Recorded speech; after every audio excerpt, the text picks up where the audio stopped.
Sticks and stones may break your bones, but words will never hurt you. Lies. All lies. All lies. I'm not sure who made this up or where this saying has come from. I probably should have did my research before I did this episode about this saying, because it's all lies. Whoever made that up is lies, falsehoods, and fallacies, because words absolutely do hurt. They do hurt, so much so that many times when someone's words have hurt me or stuck out to me, I'll write it down and or I just memorize it word for word, because sometimes I just be so stunned by the audacity of things that people say or things that people do. I might just jot it down because I'm just like, wow, like that kind of stopped me in my tracks right there. And you remember the little T trauma? Remember the little T trauma I taught y'all about? You know, some things that are said to you and done to you just stick with you because it has that much of an impact on who you are or on your life. So sticks and stones may break your bones. Look. Sticks and stones may break your bones, but words do hurt. There was this one incident in particular for me at a doctor's office that I will never forget. I will never forget it. It was about 6 months into me having my IUD, and I was having some side effects that just were not working for me. Child, take it out. I can't do it anymore. Particularly hair loss. I was losing my hair. My hair was gone. It just snatched, and not because I wanted them to be snatched, but because this thing was taking my hair out. So I had mentioned to this man on multiple occasions, this man being the doctor, that I wanted to remove it, and he kept discouraging me from removing it. Mind you, if you've listened to Jordy's episode, then you know the man that I'm talking about. It was the same doctor that delivered her. I didn't really curse. I just added that sound effect for dramatic effect. I'm not a cursor, so y'all don't have to be like, oh my god, did she just curse? I didn't curse. He was a butthole, okay? He's a butthole. But the butthole that delivered her, he was a really nasty, vile, older white man. And it takes a lot for me to call somebody nasty and vile, but this man was. And for the life of me, I cannot understand or see why he had been in this position for so many years and delivering and catching so many babies, but somebody liked him. I did not. Anywho, I had finally had it with the IUD, and I wanted it out, right? So against his medical advice, because he had been pushing me to keep it in for whatever reason, I had made an appointment and I wanted it removed, and I wanted it removed now, regardless to what his opinions was about it. Well, that pissed him off. That pissed him off so bad. And again, I'm not sure why, because it's my body, sir. Like, you're not my husband. You're not even my daddy. Like, I'm not sure why you are so upset over the fact that I want to take out my IUD in my body. Anyway, he was mad because he wanted to dictate what I needed to do with it. So during the appointment, he was his normal rude and nasty self. And after the removal process, it was protocol or some kind of, they had to do this consult or follow up with you in their office to, I guess, go over the removal process or anything we need to be concerned about after having it removed. Well, we go into his office, and instead of him going over, the whatever it is I'm supposed to be expecting to experience after this process, he instead decides that he's going to use that time to share the concerns he has with me about my weight, which I found, interesting, because I had, delivered a whole baby with him, been with him during postpartum, never mentioned my weight ever. So he then says to me, and I quote, and the reason I can quote is because I wrote this down. I wrote this down. I'm not playing. Like, the things this man said to me, stunned me so bad that I wrote it down, and I've had it in my phone ever since that appointment. Y'all might think I'm kidding, but I'm not. So he then says to me, and I quote, "Are you concerned about your weight? I mean, you're extremely obese." He went on to say, what are you eating every day? Because if you ate half of what you're probably eating right now, you would lose weight. If you eat 2,000 calories or less daily, you'd lose at least a pound a week. You can't be eating 2,000 calories or less daily, or you wouldn't weigh this much. I mean, you're not getting any younger. The older you get, the worse this is going to get for you. I mean, soon you're going to have high blood pressure and diabetes, and God knows what next. Y'all think I'm playing. I'm not. I wrote it down. This man said that word for word. The silence in that room was so loud, and the rage I felt inside of me was even louder. Like, there were so many audacities I was looking around the room for, because trying to find out where he got his, because who are you talking to? Who are you talking to? Like, there were so many colorful words, real colorful words and obscenities that I wanted to call this man. They were all running off the top of my head. Every one of them that I learned from childhood on was like, girl, say it, right? Each one on back to back, including this whole visual of me standing over him with my finger in his face, like blessing him out. And also then flipping all his books off his shelf, knocking his degrees off the wall, and then storming out the office. That's what my mind was telling me to do. That's exactly what my mind was telling me to do. Because I'm just looking at him like, who, sir, are you talking to? But my body, it was sitting there in the chair. My body was just sitting there in the chair, froze, quiet, silent, stunned, and speechless. I just sat there. I felt humiliated. Right? I felt shame. I felt anger. I was angry at myself, because I'm like, Tiana, defend yourself. Like, do something, because he is beyond out of pocket right now. Like, he was also out of scope for that particular visit, because that's not what I was there for, number one. Secondly, you're not my primary doctor, and we had never discussed my weight prior to that. Even with him delivering my babies, we had never talked about my weight. And lastly, I knew he was only doing that because he was trying to get his look back. He was trying to get his look back, but for what he believed or considered to be disrespect, because I didn't take or regard his medical advice. And I was stuck, y'all. Like, I was stuck. And I did file a complaint. I never went back to that doctor's office after that visit. And one day on this podcast, we're going to talk about the way that the medical field disregards Black women just in general, and the way they, use their assumptions and things about our bodies to dictate our health care. But not today. But I just sat there, y'all, because in my mind also, what could I say in defense for myself when internally the reality is I felt the same way about myself.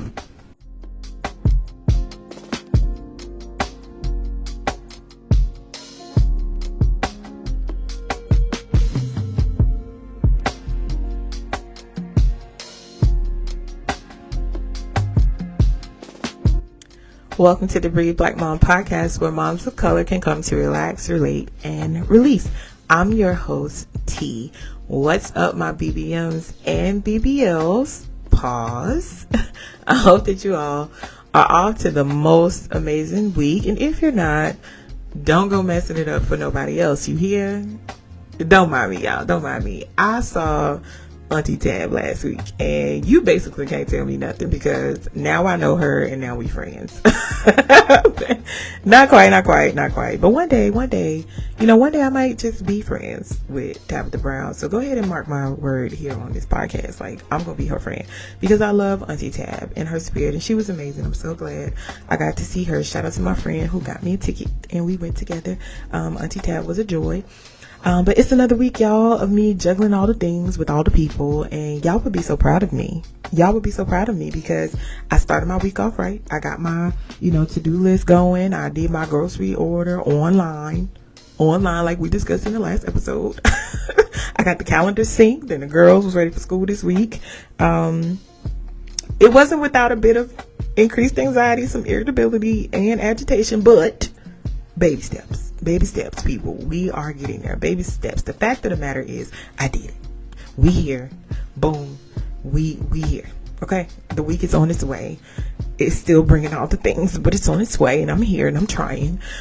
So here we go. It's also National Infertility Awareness Week. So I just wanted to take a moment to acknowledge that and give a shout out to all the mamas out there who have and still may be struggling with infertility. I know a lot of mamas who have struggled with this, who've overcome this, and a lot of us may take for granted the ability to just be able to conceive a baby without any challenges. So I wanted to honor those moms who are still on that journey, who've overcome those journeys, and let you know that, I see you, I'm praying for you, and your journey. So wanted to shout out National Infertility Awareness Week. But we are back for episode 16 this week, What Weighs on Me. Before we jump into that, y'all know what we got to do. We have to give the call to action that if you haven't already, please follow Brave Black Mom, the podcast, on Facebook, Instagram, YouTube, Apple Podcasts, and Spotify. But most importantly, the most important part is don't forget to like it, share it, subscribe to the podcast on whatever streaming platform you're listening through right now. Lastly, don't forget to leave a review. Tell the people if you're liking this or not, because the people, they really enjoy hearing feedback and knowing all the ways that the show has impacted y'all, or the ways that you relate to the content. The people being me, she, her, T. We appreciate it every single time. I kind of sound like I got split personalities when I say that, but I promise you it's just me. It's we, the people. When I say we, I'm really talking about myself. I do have to give my little disclaimer for this episode, because this was not an easy episode for me to write, y'all. Like, I want to blame, mental block and all the stuff, but it just wasn't easy. I did not want to talk about this with y'all. I didn't. And it's a whole lot more that I don't want to talk about with y'all. But here's the deal. Like, I made a promise to God that if he gave me this platform and, I was obedient to it, that I would do my best to keep it real, keep it raw, and keep it authentic with y'all. And that's what I'm trying to do. This topic today is a sore spot for me. Like, one of my biggest, most vulnerable places in my life has been my body, more specifically my weight. Okay. There are very few people I trust with conversations like this, like so much so that I don't even use a full hand to count them, because that is how slim it is. The people in my life who I trust to talk about this conversation, outside of my husband, maybe two people. Maybe two people. And that's how real and serious the topic is for me. So please don't take the conversation that we're going to have today. I know I'm saying conversation, y'all just listening to me talk, but you know what I mean. It's a conversation. Like, I'm open to anything. But don't take it lightly. Don't take it lightly. And if you're one of those people who decided this conversation is one that you do want to make light of, or use to joke about, or use to, entertain yourself at my story's expense or anybody else's expense, I do pray that you find joy and purpose in other things besides someone else's pain, because that is not the point or purpose of me sharing this with you, or for you to use this information to do harm in any way. You can't really use this topic against me because therapy, but using the information shared in this episode to harm someone else in any way, just I'm praying for people like you, because hurt people do hurt people. I also want you as listeners to understand that although I may be referring to my struggles with weight in this episode, I do very much understand and want to make mention to the fact that I'm aware that the same feelings I'm discussing today in terms of my weight translate to all areas of struggles as it pertains to body image. So where I may be talking about my weight, you may have experienced those things in, being a smaller person, or meaning, skinnier, or, how you see yourself, or how we've been told to see ourselves. All of those things have a major impact on the experiences we have had throughout our lives. And this is nothing more than another opportunity to create conversation and to create some self-awareness around a topic. And the opinions and the perspectives from the conversation that I'm going to present today are just representative of my own opinions and my own experience in my life. So with all the disclaimers being said and all the things we got to do, this is going to be hard, but let's talk about what weighs on me.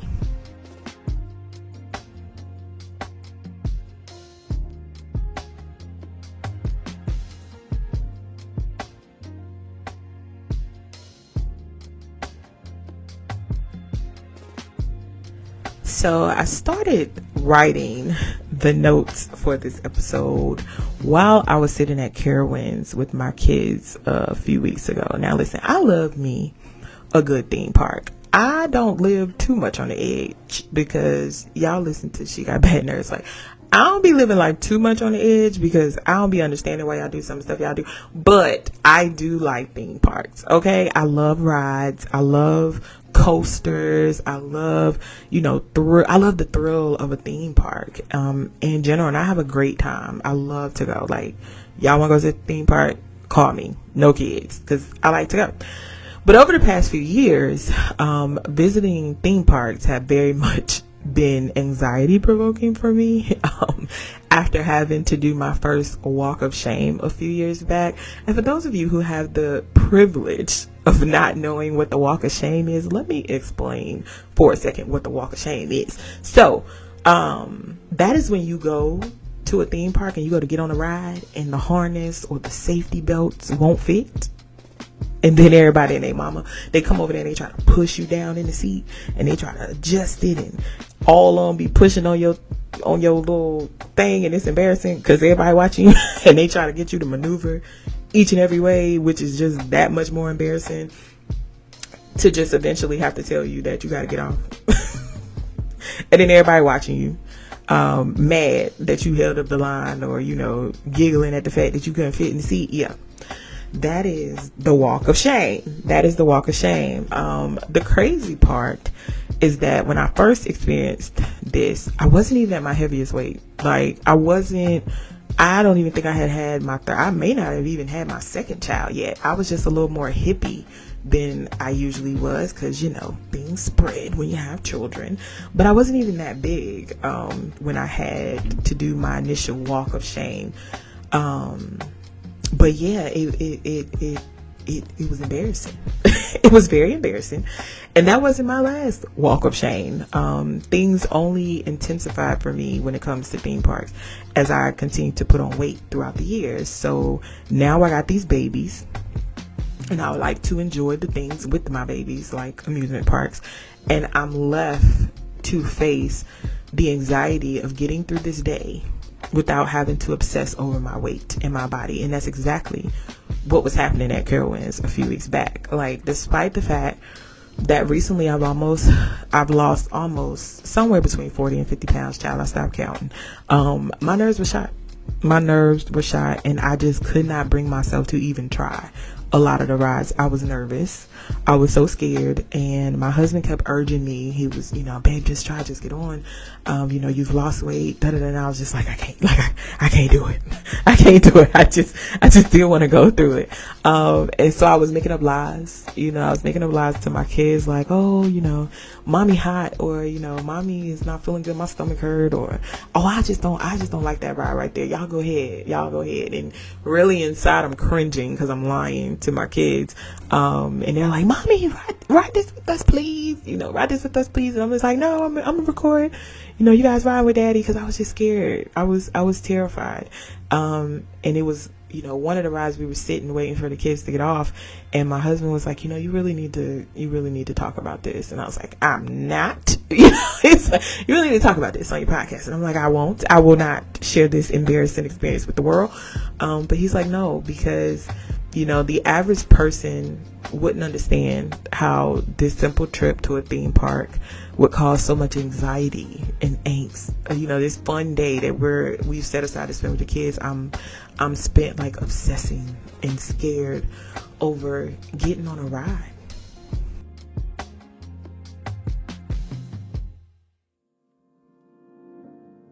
I don't remember the first time someone called me fat or, said something about my weight. I don't remember that doesn't stand out to me at all. But I do remember that for as far back as I can remember, that is always how I defined myself, or how I viewed myself, as a big girl or bigger girl, or, more common up-to-date language would be, a person who lives in a larger body, or a person who has a larger body. That is always how I view myself. And at 38 years of age right now, I can't tell you about a time in my life where I never worried or thought about my body or my weight. Like, it has literally plagued me my entire life.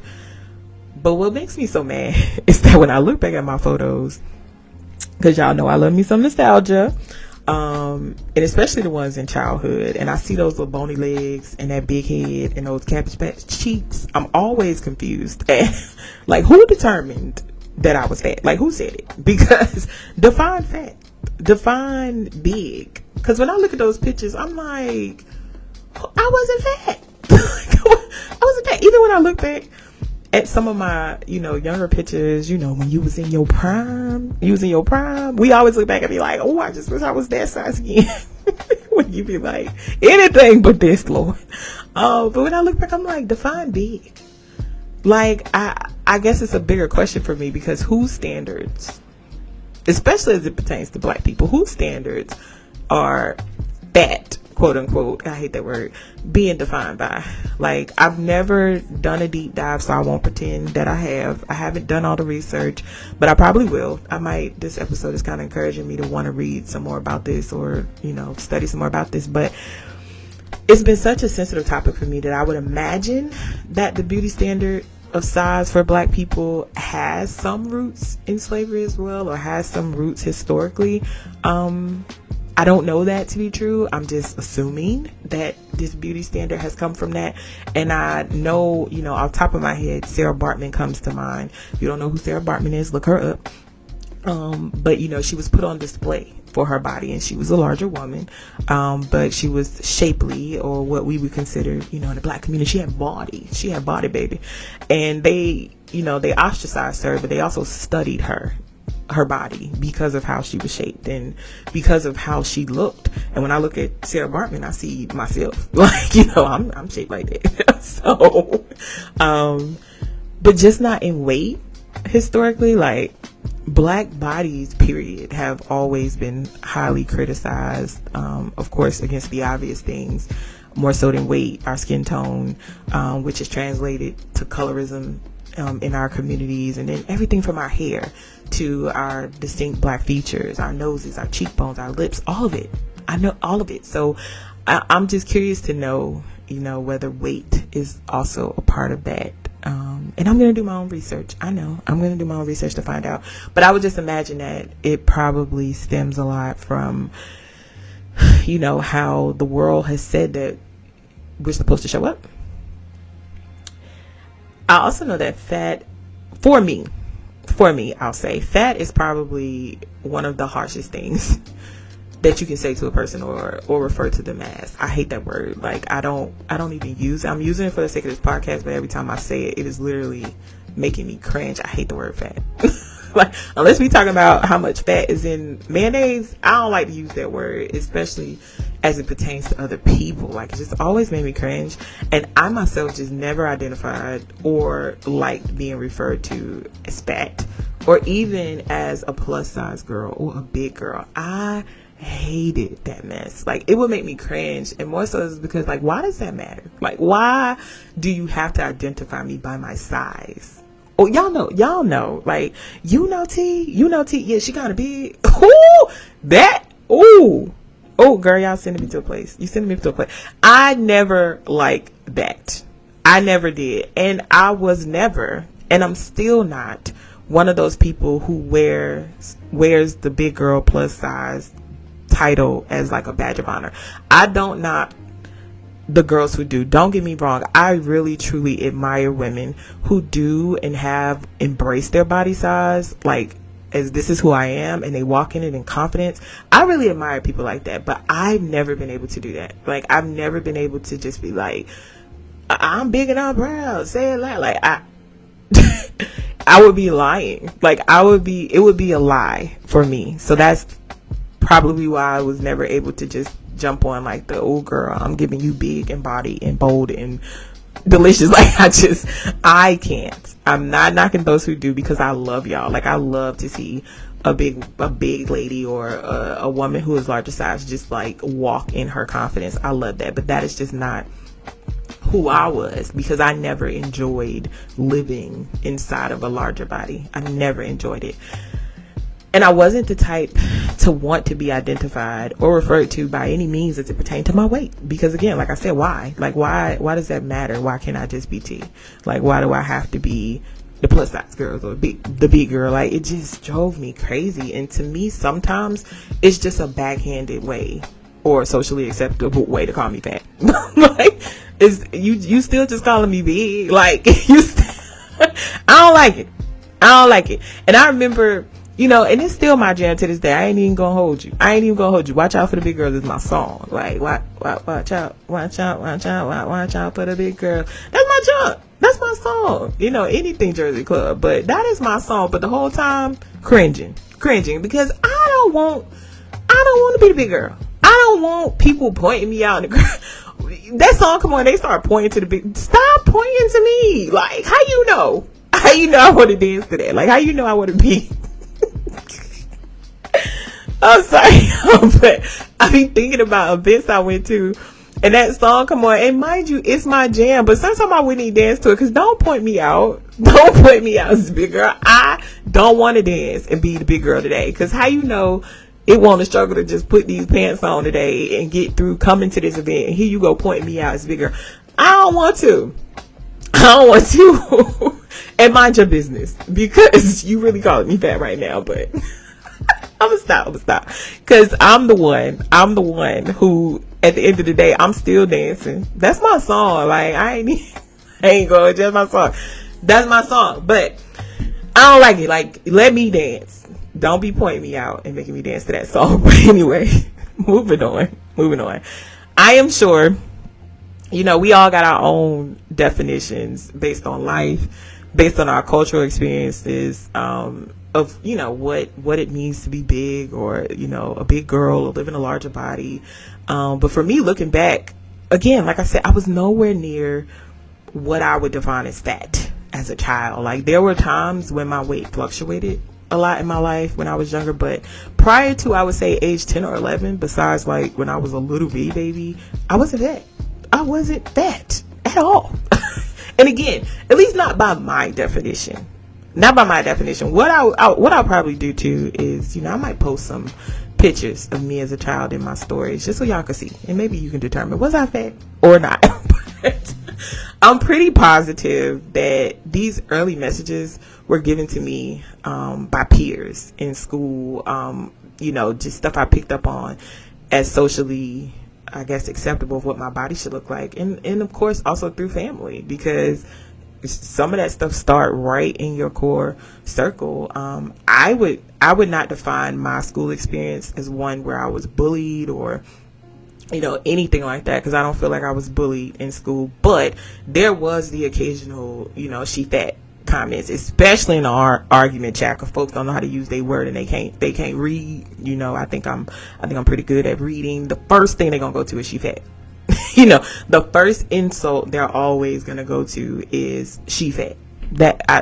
Y'all gotta come up with something else. That's old and that's dated. The other thing that I remember, you know, in school reminded me of the fact that I lived in a different body was physical fitness tests. Ooh, I'm saying that like that because I hated those. Like, I hated those. Like, can we pause for, do they still do these? I don't think they do, because my kids have never talked about it, but they were absolutely humiliating. Those school fitness tests, even if you weren't big, like, even if you was a little string bean but struggled with physical fitness, like, they were the most humiliating thing I have ever experienced in my life. I dreaded coming to school on days that we had physical fitness tests, because I don't want to. I didn't like getting on scale in front of kids. Like, we used to do that. It was a line and you had to get on the scale. And then that was the whole conversation the rest of the day. People whisper, oh my God, she weighed 100 and something pounds. Like, that was horrible. I'm glad they stopped them if they do them. I don't think my kids have ever done them, but it was horrible. Then you had to do physical skill tests that I never understood the point of, because, sir or ma'am, whether I can do this pull up or not, which I was never able to do, it's not going to get me into 6th grade next year. So why do I have to do this? I think they probably determined that these were not necessary. And I'm assuming they stopped them. And in that little box thing, what was that little box thing? Like, why do we have to push the little box? Okay, let me stop, because I'm going to keep on a tangent. That's why I take notes, because otherwise I'll be talking about stuff that ain't got nothing to do with nothing. Anywho, these were the little things that were daily reminders that I was living in a body that was not socially acceptable, and it didn't work like other people's body works. Some of my most profound messages about my body did come from family. Being referred to as chubby or chunky or big bone. Do we still call people big bone? And did we ever verify if this was a thing? Because I don't believe that it is. Like, we'll invent something in a heartbeat, Lord. I don't know that it's true that you can be big bone, but people used to say, oh, T, big bone. I ain't big bone. Ain't nothing about my bones bigger than other people. I've seen my skeleton in x-rays. My bones is the same size. I am cracking up today. It might be a defense mechanism, but let me stop. Let me get serious. Okay. I also remember things like, being told to suck it in. My stomach, that is, suck it in. Suck it in. When I was getting dressed or just casually walking around and having somebody pinch your stomach or pinch your arms, you basically sending a message that they're too big. Then there were comments from older family members who, we gotta admit, some of these older family members be out of pocket. They be out of pocket, like making comments about your thighs being too big, or your hips spreading, or your boobs and your butt getting big, like push back away from the table, or lectures about weight, when most of the time, listen, it's the whole pot calling the kettle black. Because when the last time, Auntie Sally Mae, that you went to the gym? Like, when the last time? And I've never disrespected my elders. I've never. But there were times where I was just willing to take one for the team and let them have it. Because stop. And to make matters worse, though, those are the same family members who want to feed you at the same time. Like, they complaining about the consequences from the food, but then be like, where you want to eat? I had a great aunt one time. One of my great aunts called me big. I'm coming in the house with my grandma, and she was like, girl, you done got so big. Look at your thighs. And in the same breath, asked me which restaurant I wanted to go eat to. Oh, I'm sorry. Did you just call me big and then ask me to go eat? Like, all in the same breath? What is it? I mean, in the black community, in black culture, food is a love language. It's a love language for us. Like, it's always around. It's how we celebrate. It's how we show love. I get that. And I've spoken a lot, about my Nana on this podcast, but she was one of my enablers when it came to food. Like, she was going to feed me. Going over her house. If I had a bad day, she going to cook. Coming in town from a long trip, she gonna cook. Lost your job, she gonna cook. Like, it's what she did, and it's how she showed love. It's how she showed love to me. Like, T said, go make us some pancakes. Yes, please. I'll take the pancakes. Yes, I'm gonna say the pancakes. And as black folks, we don't really need a reason to cook. If Tinkerbutt took her first steps, we throwing a cookout this weekend, and everybody pitch in. And most of the times that they cook out, ain't no fruit, ain't no vegetables, ain't no veggie trays. Ain't none of that. But the same food, we criticizing us for eating and getting big. We ain't, we feeding to the kids, and we ain't offering no other alternative or teaching what a hummus, what a pita chips. I ain't see none of that on the tables growing up. None of that. But eating that food, some of the foods in our culture, is also the same food that brings us comfort and joy, and being surrounded by family. I guess, it's easy to enjoy those things when you're surrounded by your family, because not only is it good, because black folks, we got some good food. Not just black folks, but even other people of color, because I got some friends, some Puerto Rican friends, and they can throw down. So it ain't just black people. I mean, she technically black too, but it's the fact that it's a labor of love that we enjoy from our family members. So I get how, it's easy to kind of get lost in the fact that, that's what we do. We eat, but, the eating didn't always produce great results.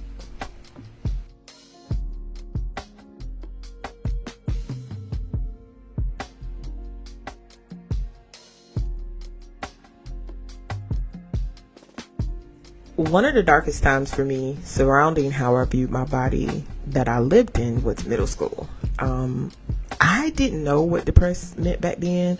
But looking back, you would probably be able to say that that is what I was experiencing, was depression. And it all stemmed around how I looked and how I viewed my body, which is funny because when I talked to some of my classmates and stuff growing up, a lot of them did not view me in that way at all. But it really is about, my perception of how I viewed my way. I had a very warped sense of self-image.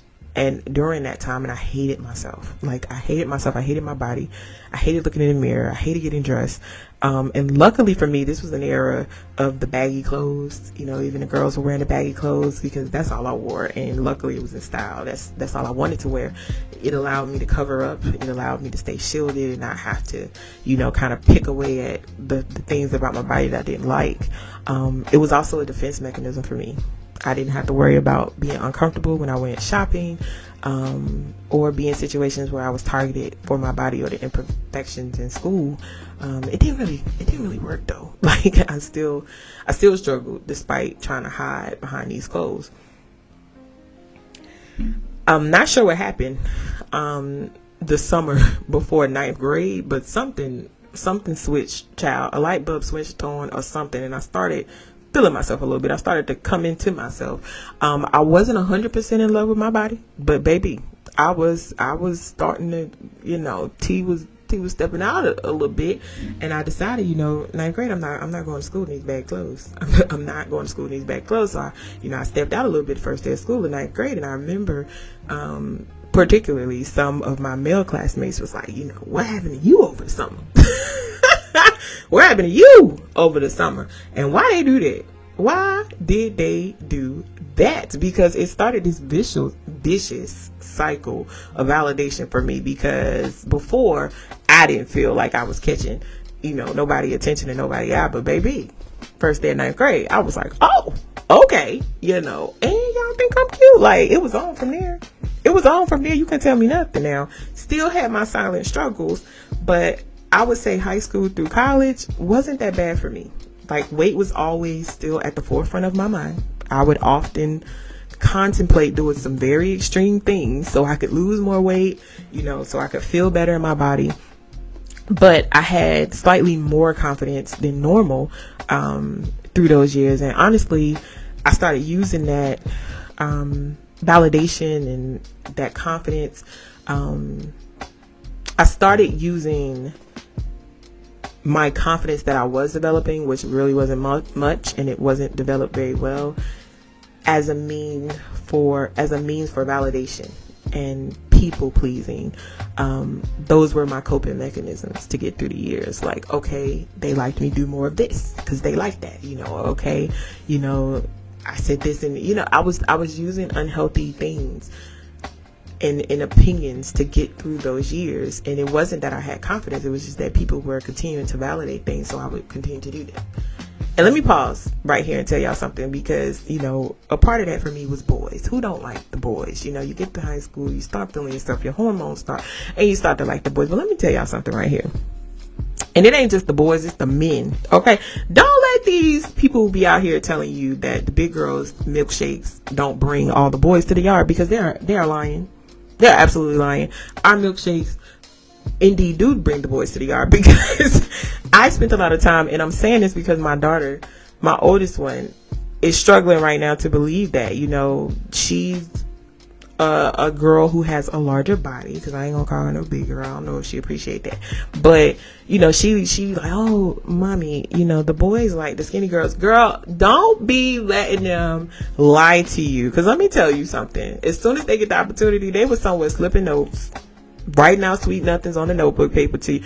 Girl, don't even be letting them lie. And I'm saying men too, because men be lying. They be out here they lie. Let me change subject because the girls don't like to believe that the men be chubby chasers, and they do. And I ain't trying to be on here embarrassing nobody and embarrassing the people. I'm just saying, all I'm doing is just saying.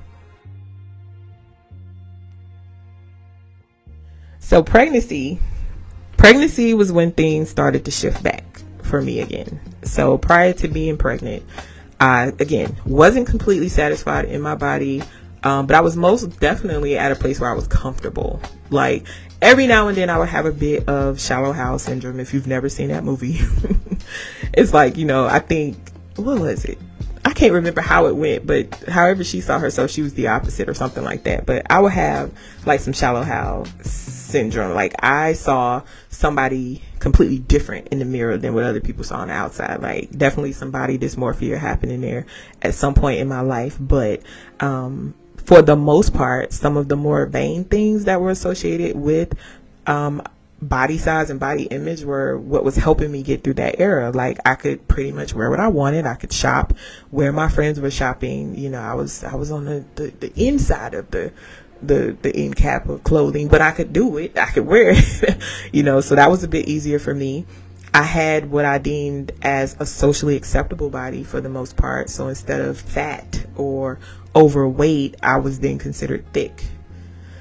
And I'm rolling my eyes at that because y'all know I don't like all these names they got to call. But, you know, during that era, I was thick, I guess. And I'm just tickled at all the ways that and all the words we've used to categorize our bodies over the years. But on top of being pregnant, you know, and watching my body go through all of these changes, I was also in a relationship that was toxic and abusive, where I was being constantly reminded of how my body was changing, how my body didn't look the same.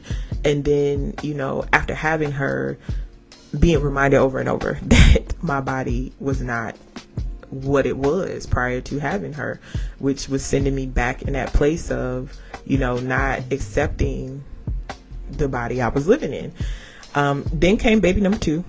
And then came baby number 3. And before I knew it, I was about 100 pounds heavier than I was at my first pregnancy. And yep, you heard me right. 100 pounds. Over 100 pounds. No, not 100 pounds. Heavier than I had ever been. And even at my, again, highest pregnancy weight with my first daughter. And let me tell you something. 100 pounds is pretty easy, especially when you're having babies and, you know, you sitting around, you taking care of babies and you're doing too much and you ain't really taking care of yourself. It's very easy to put on. And the people ain't gonna tell you. The people ain't gonna tell you. I be looking at some of my pictures now and I'm just like, whoa, won't none of y'all gonna tell me? Like nobody around me said, T, slow down. Nobody was gonna say it. Y'all had me up in these pictures. Y'all had me up in weddings and all the things, looking crazy. I ain't blaming y'all. I'm just saying, like, why didn't y'all tell me? Nobody was gonna tell me. It's okay. I forgive you. But you know, carrying these babies, one of the scariest parts for me, if you listen to the earlier episodes when I introduced why I did this podcast, was finding out I was gonna mother not 1, not 2, but 3 girls. And this topic right here, having to teach them about body image. Like, as somebody who struggles with my own weight and my own body image, like, I was dreading this part. How am I gonna help them? How am I gonna help them navigate this part? I don't want to do it either. Like, I don't want to talk about it either. So I'm gonna help them. Like, and I got 3 of them. Oh my God, like, get somebody else to do it. Why didn't you give me a boy? So at least his husband can do it. Like, I don't want to. I dreaded this part because I didn't know how.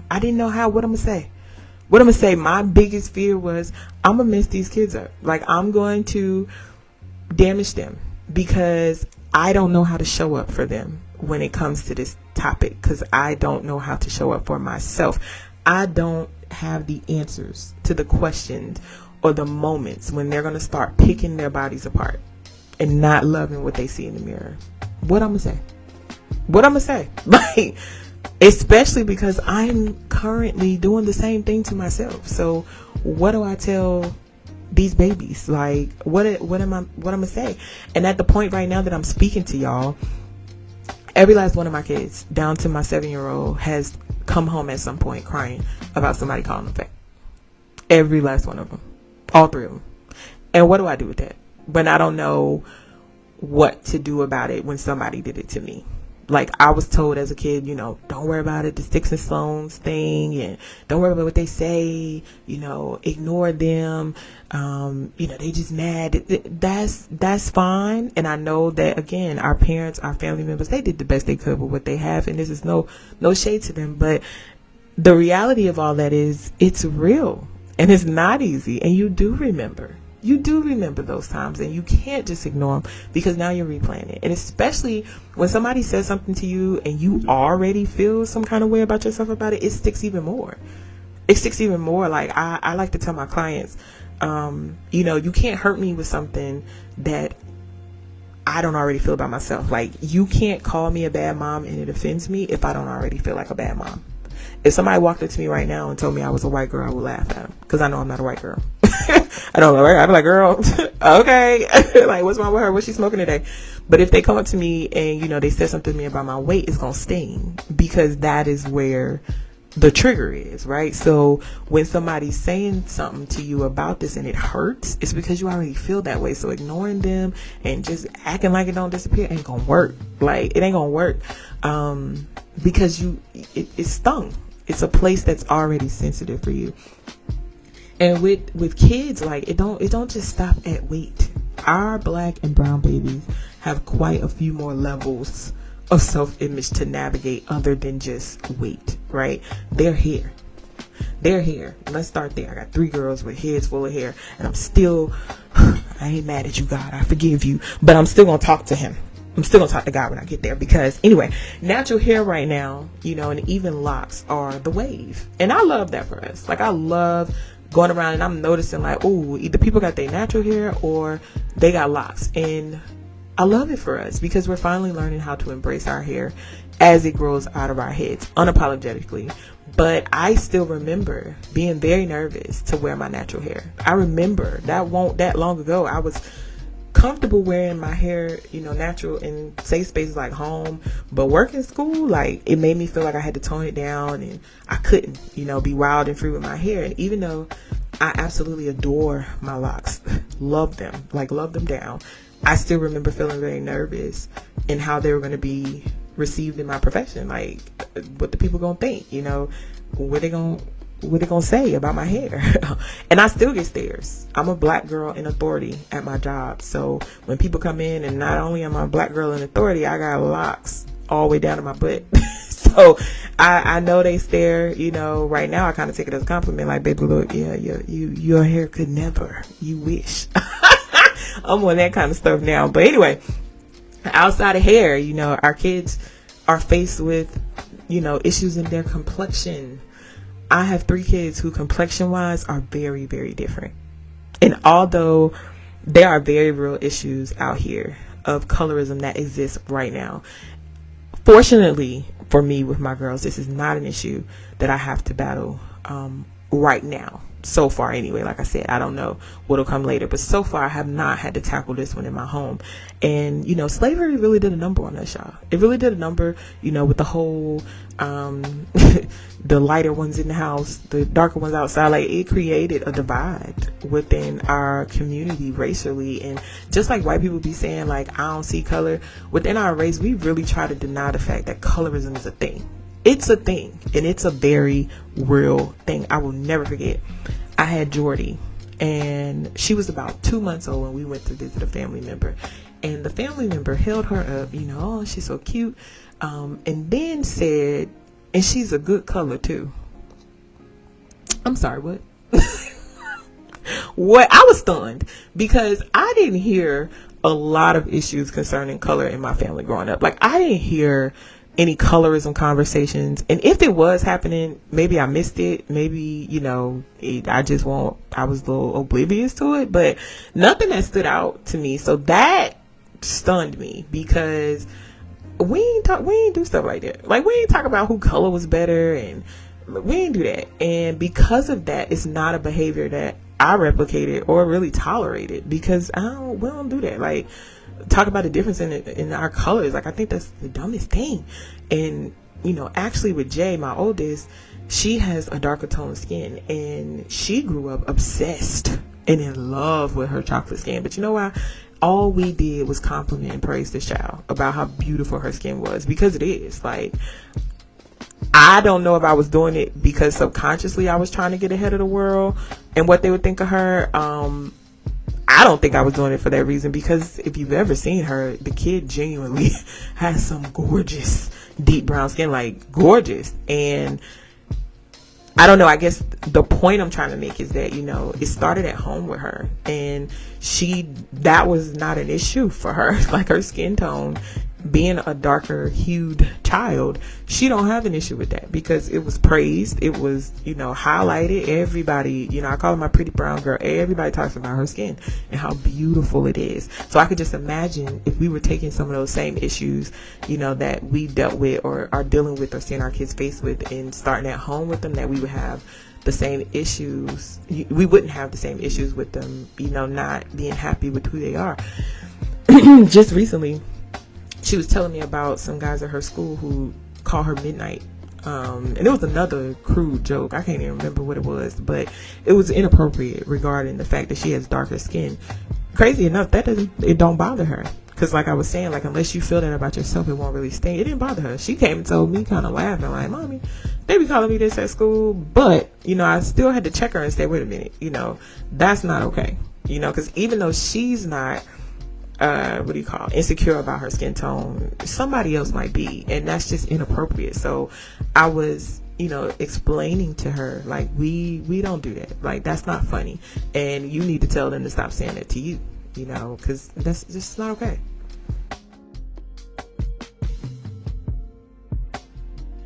There are so many other, bold African features that the world doesn't deem socially acceptable. Like I told y'all, reality TV is my guilty pleasure. And when I watch how these women, beautiful women at that, alter their bodies and faces as the seasons, move on, it just really makes me sad. Like, if you are into reality TV, you might have seen recently a picture of Sheree, and I was like, who is that? From Real Housewives of Atlanta. Like, who is that? Because she done changed her whole nose, her whole face. And I'm just like, Sheree was freaking gorgeous. Like, as she was gorgeous.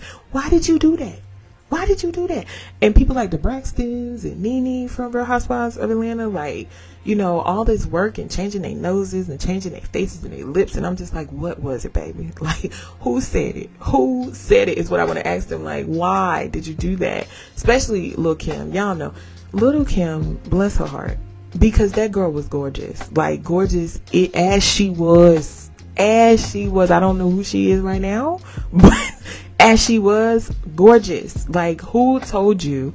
What messages? Who said that you weren't beautiful just like you were? And listen, say what you want. I'm not a Beehive member. I consider myself a fan, but I'm not a Hive member. Y'all a little different. Y'all different. Y'all on another level. But feel how you want about Beyonce and the Carters and their family. But one thing I absolutely respect about her and how she's using her platform the past few years, more specifically, is the fact that she elevates Black culture, Black features. She celebrates Black bodies, the color. Like, she is very bold in making a statement about who we are and why we should love who we are. And I love that. I really do love that about her. Her songs and the stuff, again, more recently, since the pandemic up and all that stuff, it's really teaching you or sending the message that who you are from birth, like, love all of that, who you are from birth. And we already know what these kids are up against, and we're either consciously or subconsciously on top of trying to get in front of this stuff because we're trying to send a message to our kids that they're beautiful. I see it all over social media. We're buying the books, we finding the songs, we're teaching them affirmations to download into their little systems because we already know what they're about to face, and we're trying to send that message of love to them. So shout out to us, shout out to my generation and beyond for that, because we're trying our best to shift and undo generations worth of trauma associated with our bodies and how we view ourselves.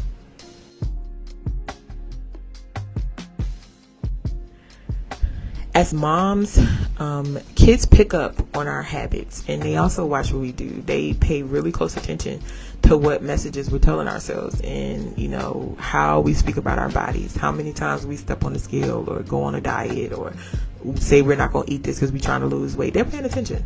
And I realized that how I move and treat my body and what I put into it, my kids are watching.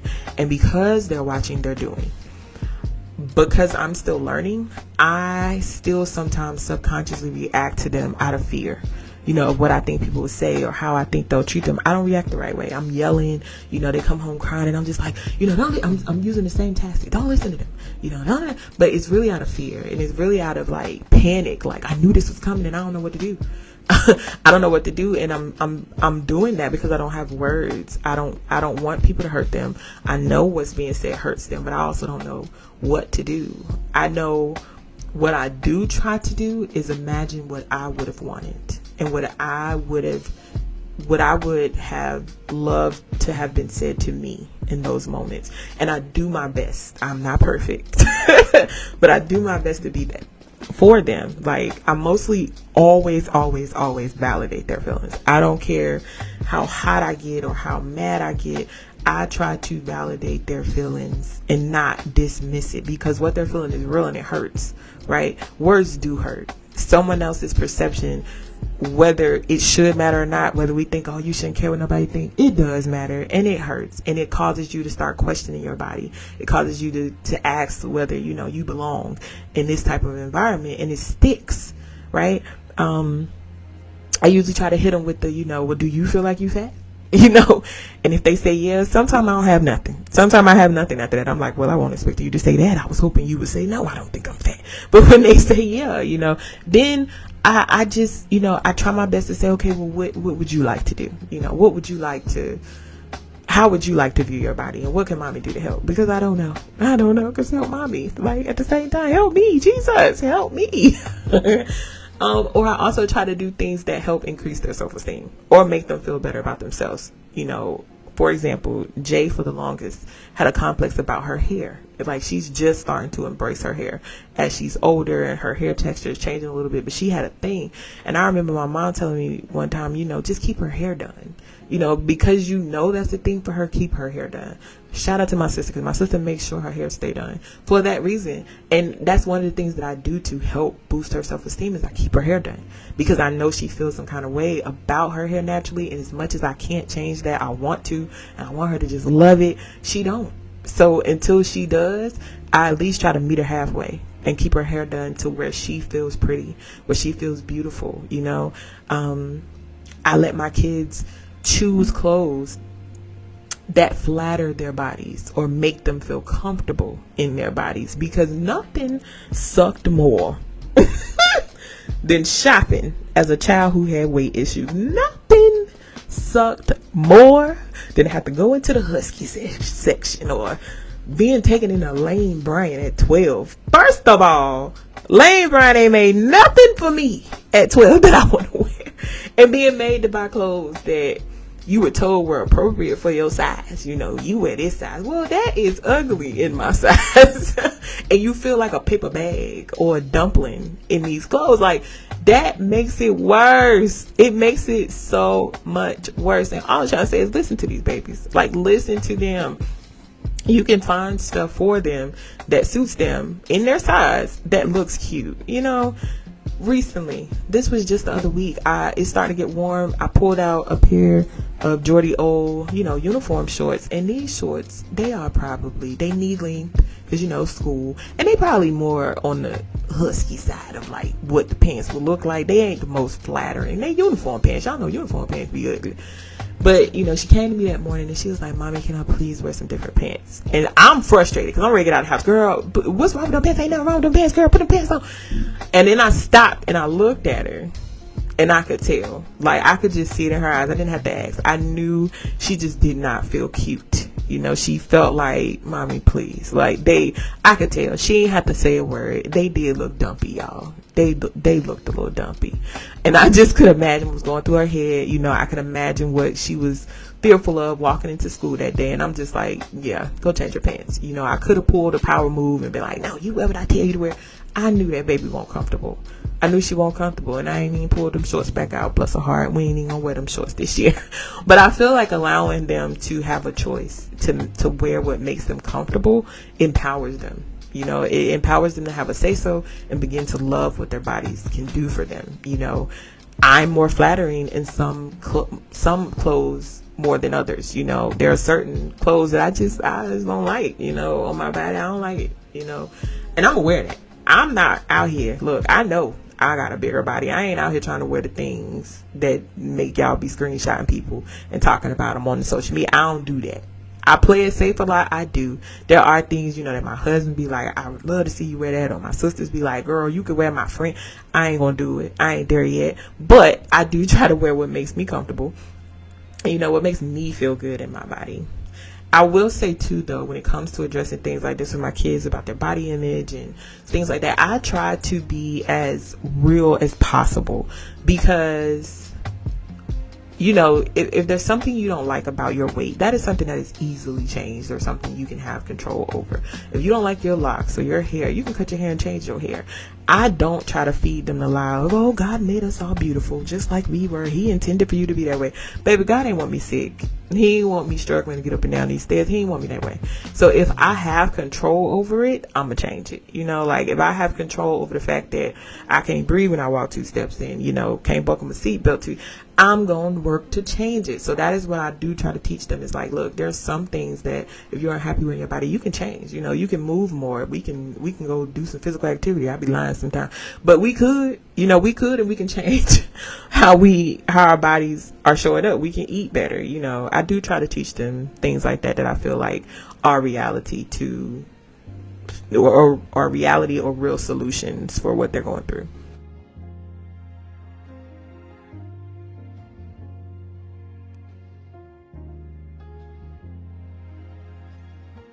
Last year was a turning point for me. I had a routine doctor's appointment that completely caught me off guard. Fortunately for me, despite having weight challenges most of my life, I've been able to dip and dodge my way around any kind of health complication. I've even had doctors look at me weird when I say that, I don't have high blood pressure, I don't have diabetes, all the things that, they make assumptions about when they see a person of my size coming to the office. And that's just problematic in itself. Again, we're going to talk about the medical field one day because a lot of body shaming starts right there in the doctor's office with the whole BMI thing and the assumptions, that everything or every ailment I have is caused by my weight. That's just not true. Like, how many people like me, you go to the doctor for a hangnail and you leave with a lecture and paperwork on weight loss? What they got to do with my nail? Sir, I hit my nail. Like, what they got to do? Why are we talking about losing? I'm losing my train of thought. I told y'all I'll go on 10. But anyway, unfortunately for me at that doctor's appointment, and although dude in the opening story was rude, he was out of pocket, and as much as I hate to admit this, Dr. Jekyll was right. He was right in that if I did not regain control, I would eventually lose control over what happens, and I did. That routine doctor's visit revealed that I not only had high blood pressure but diabetes as well, amongst a host of other issues that were a direct reflection of those diagnoses. My labs were off the chart. It just spiraled into a whole bunch of other stuff, and I left that appointment crying because for me it had got out of control. But since that doctor's appointment, I've lost over 40 pounds, like I mentioned. And at first, I won't even gonna say nothing about it because this was a journey that was more personal this time for me and really about my life. Like, I wanted to live. But one day I was feeling good, seeing an old photo of me, and I was like, I just gotta post this. And I posted it in my stories because I think sometimes stuff a little safer. I don't be wanting everybody to see my stuff. And immediately, hundreds of comments, messages, emojis, all of it flooding in. And in part, I knew it had been because people had suspected it. I was posting pictures of myself and just not saying anything, and people was like, I see you over there, and I was just kind of brushing off the, oh, you look good, T, I see you, and I wasn't trying to be rude or dismissive or even hide the fact that I was losing weight, but I just wanted, it was a different journey, and because I promised myself to not allow that to be the focus this time, I just didn't want all that glitz and glory, because for me, where you see weight loss, I saw a blood pressure that was finally stable. I saw a blood pressure that was stable. Where people were seeing weight loss, I saw an A1C that was finally in normal range, right? The people see weight loss, I saw the messages from my doctor saying all your lab levels are normal. They're all good, like including your liver and kidney function tests, which were an issue at the time.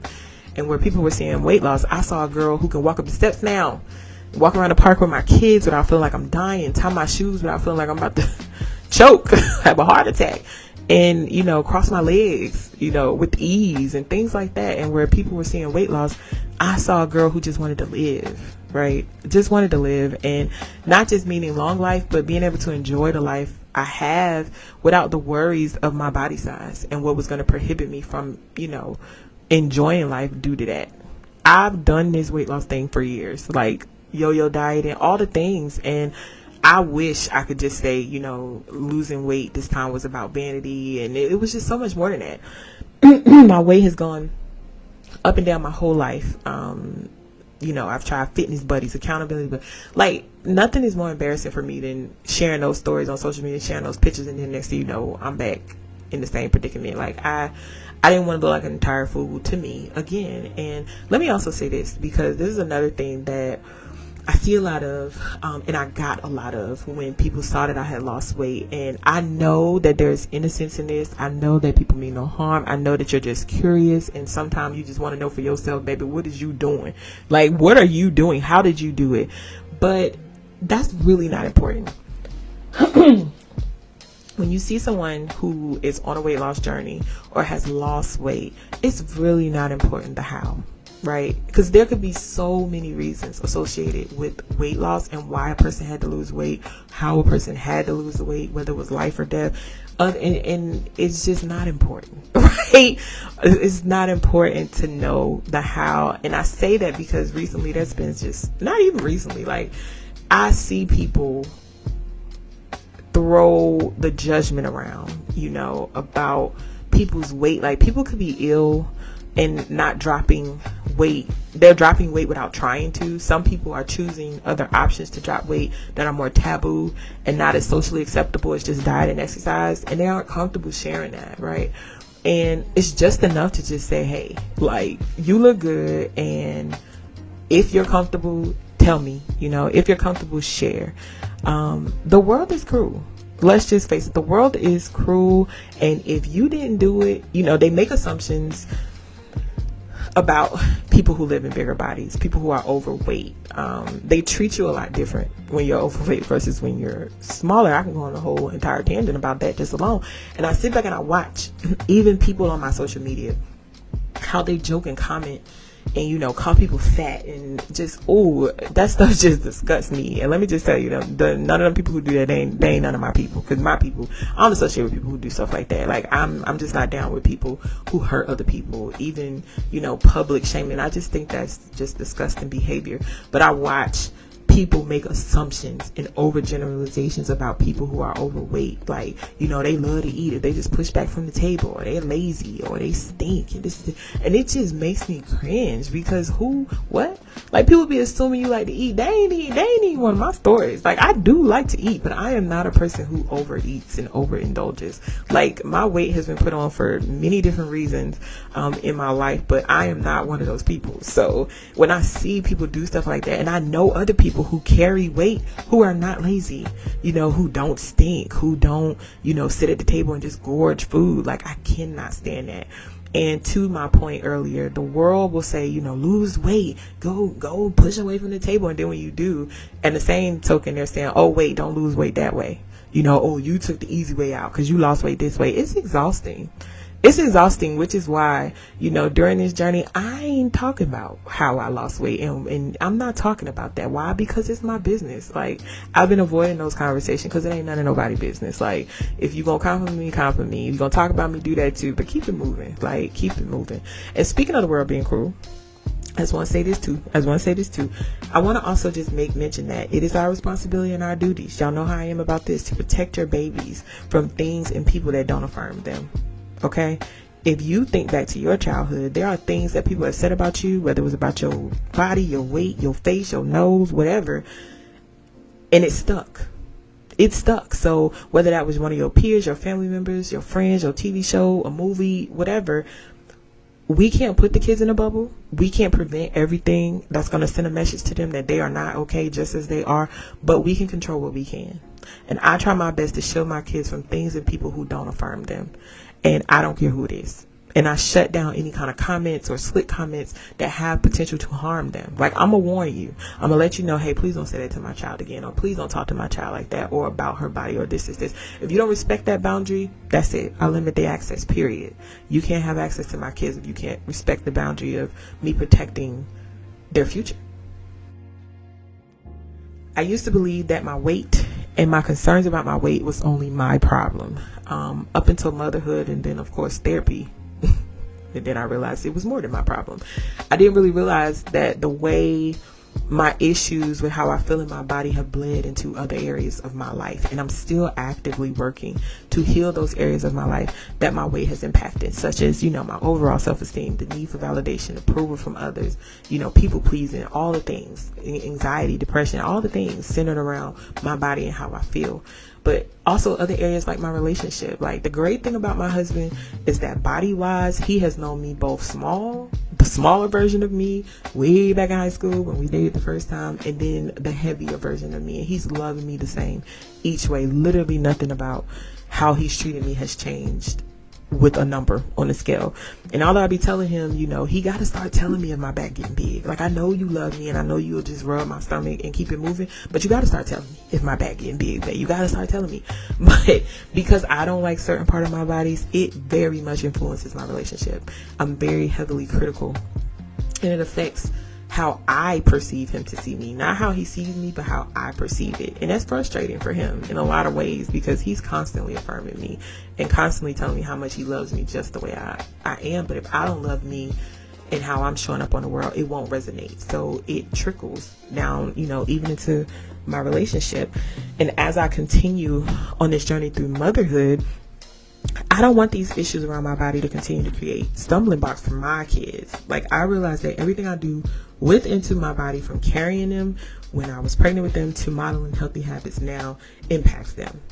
And it's my hope that, I'm working toward modeling for them healthy behaviors, like how to eat, how to move their bodies and keep it healthy. I tell my husband all the time, really, me and him have the responsibility and the burden over controlling our kids' weight and, what's going on with their bodies, because we control what come in our house.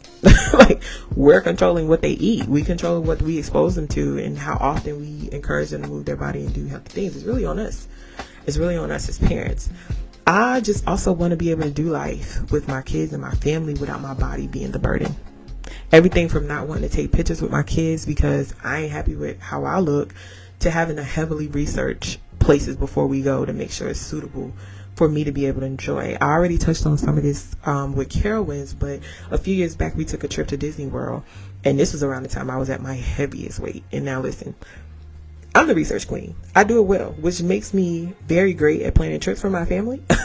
But instead of doing the normal, let me just look at where we're going to eat, where we're going to shop, where we're going to sleep, one of the first things I began researching before I planned this trip was whether or not the rides at Disney World were going to be big girl friendly. Okay.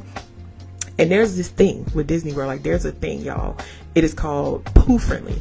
Like Winnie the Pooh, whether rides are poo friendly. Like, it's a thing. It's groups on Facebook. Y'all think I'm lying? Look it up. It is a real term, like, coined by Disney enthusiasts who have like larger bodies and they want to enjoy the park.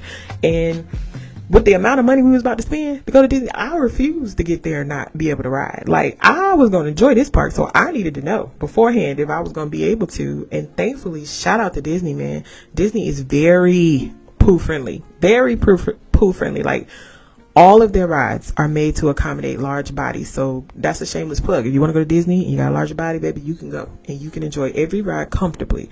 I was able to ride every single thing with my kids and did not have to worry. But again, the point is, who wants to go through that? Like, who wants to go through that? I don't want to go through that every time I plan a family vacation. It's a very harsh reality, but I don't want to do that anymore. And then, like, health wise, all the things run in my family, up and down both sides of my family: high blood pressure, diabetes, all the things, the list goes on. And I swore to myself that I wasn't going to carry that. And here I was, and here I am carrying it, and not far from passing those same habits and behaviors down to my kids. But not for long. This past year, almost a year, has been a journey to wellness for me, and it won't stop here. Like, I'm losing a little slower than I want to, because I really want to speed up the process, but I'm gonna take it easy because I really want this to be long lasting. It's not something, again, I'm doing for vanity. And this episode actually held me accountable in a lot of ways, because I didn't want to do it, but now that it's out there to the world and y'all know more of my business than I particularly like you to know, y'all gonna be watching. I know y'all gonna be watching. Let me see. She done gained a little 2 pounds, 10 pounds. But I like to think I'm a woman of my word. So here's to a lifelong journey of not carrying or passing down the weight of all of this. I want to once again reiterate that although I realize most of the issues dealt with today were surrounding my weight, however, the body image issues we all face are of many, and yours may not be weight, but we all have something. Or, maybe you don't. Maybe you're blessed in that way. Amen. Praise God. I appreciate the fact that you don't have to go through that. But for those of us who do struggle, though, it just starts with awareness of self, y'all. Seeing your own habits, behaviors, and the things that you contributed to why you feel the way you do. And as you heal from that, once you realize that, focusing on how in present day you can control what you do next to affirm who you are, and do the same in your children. They're watching and they're doing. You have the ability to change their outlook and their perspectives on who they are and show them the value and the beauty in themselves just the way they are. And you deserve the same for yourself just the way you are. I truly hope that this episode was necessary for at least one person, because it was an internal battle to do this one. It was a serious internal battle, and there is still so much more that could be said, that I could elaborate on. But again, time, I don't know how long this episode is. Jesus, I hope y'all hung in there until this part. If y'all still listening. But there's still so much more I could say and talk about. I tried to hit on, what I felt was most important. But also I know this is a conversation that could go on and on, subject-wise, and could get even deeper than this. I got time for it, though. I got time. So if there's anything specific you want to hear more about, or perspective about surrounding body image, please let me know so we can dive into it. Because it's important to me that every person who's listening to this podcast find something that they can connect to. Okay? All right, y'all, I did it. I'm going to tell y'all one more time. I did not want to do this episode. I did not want to do this episode, but I did it. I'm over here rejoicing because you just don't understand what I went through to do this one. So please, more than ever this time, if you enjoyed this, tell somebody else about it. Share it. Tell somebody to listen to it. Tell me how you liked it and enjoyed it, because otherwise, I'm just going to torment myself and be like, why you do this? So let me know that my torment was not in vain. Let me know if it was, if you got something out of it at all, please. And as always, thanks for listening, y'all. Before you go, don't forget to like, share, and subscribe. Whatever streaming platform you're listening from, make sure you follow Breathe Black Mom, the podcast, on Facebook, Instagram, and YouTube for announcements and show updates. And lastly, don't forget to leave a review, especially this time, y'all. Come on now, tell the people if you're liking this or not. Tell the people, because listen, the people are out here trying to unbig my back and release the weight of all the things that tell me my body isn't good enough. But the people, we're learning. We, me, she, her, T, we're learning to love ourselves more and more through the process, and teaching my babies to do the same. So I'll talk to y'all soon. Until then, just breathe.